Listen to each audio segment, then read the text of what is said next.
Selamat malam, nama saya Braviel Dambe 2102111606036. Pada kali ini saya akan mempresentasikan tugas 2 dari MK pemrograman jaringan, yaitu aplikasi client server. Di sini kita ditugaskan untuk membuat suatu aplikasi client dan server yang berfungsi untuk melakukan chat atau message dari client dan server. Di sini kita memakai Apache NetBeans dan kodenya dalam bentuk Java. Pertama kita membuat proyek baru bernama client server. Di sini new project,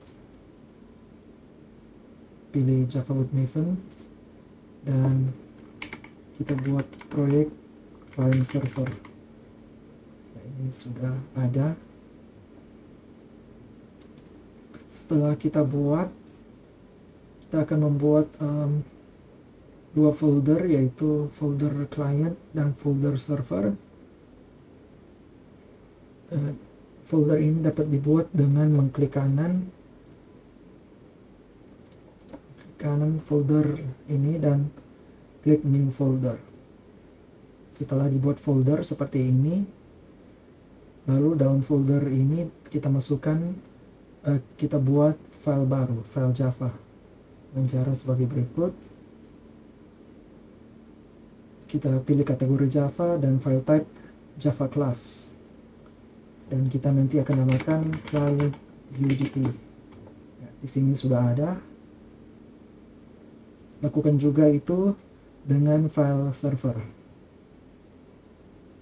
Setelah kita telah membuat dua file tersebut, kita masuk dalam bagian codingnya. Di sini kita mulai pada file client. Pertama ada package my company client server.client. Ini berfungsi untuk memberitahu program di mana file ini. Di sini dapat dilihat my company client server client. Seperti itu juga di file server. Lalu ada pengimportan aset seperti Java IO exception, datagram packet, datagram socket, init address, socket exception, dan scanner. IO exception ini berfungsi untuk menghandle error. Datagram packet dan socket berfungsi untuk komunikasi jaringan. Init address untuk menghandle alamat IP. Socket exception untuk menghandle error, dan scanner untuk membaca input message atau chat yang kita akan masukkan nanti. Kita masuk pada kelas client UDP, lalu ada deklarasi main, program utama. Di sini kita masukkan exception dengan fungsi throws. Lalu kita masuk pada di sini dideklarasikan scanner SC sama dengan new scanner system in. Ini berfungsi untuk membaca chat atau message yang akan kita masukkan. Lalu ada init address IP sama dengan init address get by name localhost. Ini berfungsi untuk membaca IP address yang kita akan gunakan nanti. Datagram socket client socket sama dengan new datagram socket. Ini berfungsi untuk membuat variabel datagram socket baru. Client socket ini akan digunakan untuk operasi-operasi di bawah. Lalu ada beberapa operasi di dalam sebuah kondisi while true, yang berarti operasi ini akan dilakukan berkali-kali terus menerus. Di sini dideklarasikan dua variabel baru, send buffer dan receive buffer, dalam bentuk byte. Buffer ini merupakan isi dari message atau chat yang kita akan kirim nanti. System out print and client ini berfungsi untuk memberitahu bahwa pesan ini dikirim oleh client. String client data sama dengan SC next line. Ini yang ini berfungsi untuk memanggil fungsi scanner di atas. Send buffer sama dengan client data get bytes. Ini berfungsi untuk mengambil bytes dari pesan. Lalu di bawah ini masih dalam fungsi while true, datagram packet send packet sama dengan datagram packet send buffer length IP 9876.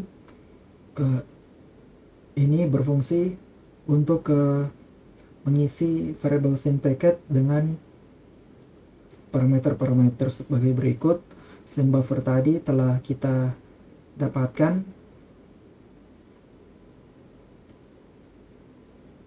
Send buffer length berisi panjang dari buffer tadi, IP berisi IP address, dan 9876 merupakan port yang kita akan gunakan baik untuk file client dan file server. Client, lalu ada di sini ada client socket send packet. Ini berfungsi untuk mengirim paket ke server. Dan di sini ada exception jika koneksi diakhiri oleh klien, yang akan mengakibatkan looping while true ini berakhir dengan operasi break. Datagram packet receive packet sebenarnya datagram packet receive buffer length ini berfungsi untuk menerima paket yang diterima dari server. Client socket receive packet sama juga. String server data sebenarnya new string receive packet get data ini berfungsi untuk mengubah variable receive packet, yaitu paket buffer yang kita terima dari server tadi menjadi sebuah string, lalu kita akan memprint string itu pada perintah ini. Setelah sudah selesai, kita close socket. Ya, kode ini mirip seperti kode pada server, cuma pada kali ini ada beberapa perbedaan.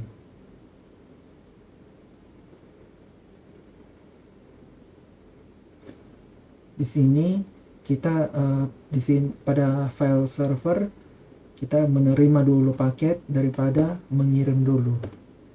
Yang ditunjukkan di sini kita terima receive paket duluan. Di sini kita kirim paket duluan.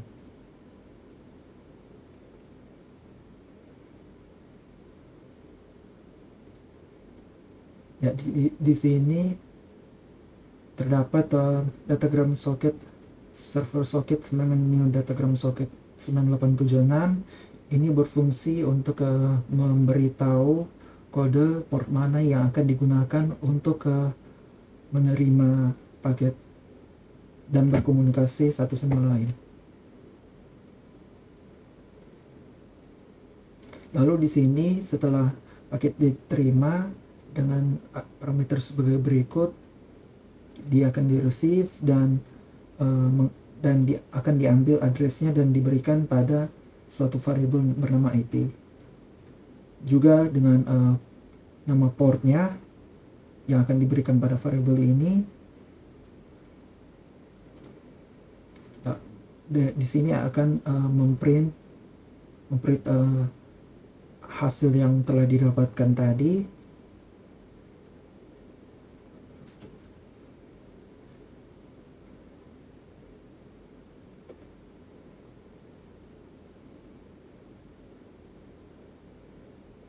Ya, setelah kita telah menerima paket, di sini bagian ini berfungsi untuk memberikan paket kembali ke klien. Operasinya mirip dengan kode klien yang telah kita lihat sebelumnya. Ada juga ada juga dicek ketika koneksi telah diakhiri oleh server, dan ketika hal itu terjadi akan keluar dari while true, dari looping while true, dan menutup soket dengan perintah ini. Ya, sekarang kita akan melakukan running pada file client UDP dan server UDP.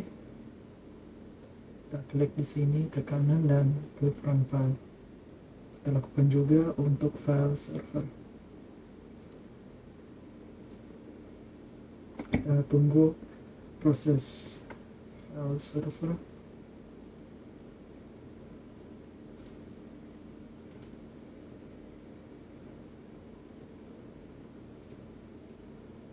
Ya, kita coba melakukan pesan.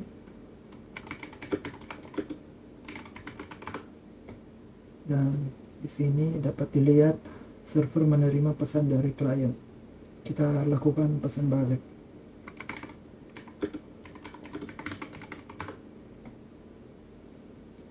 Ya, di sini dapat dilihat bahwa klien telah menerima pesan balik yang dilakukan oleh server. Ya, demikian presentasi yang saya lakukan ini. Mohon maaf apabila ada yang salah. Terima kasih.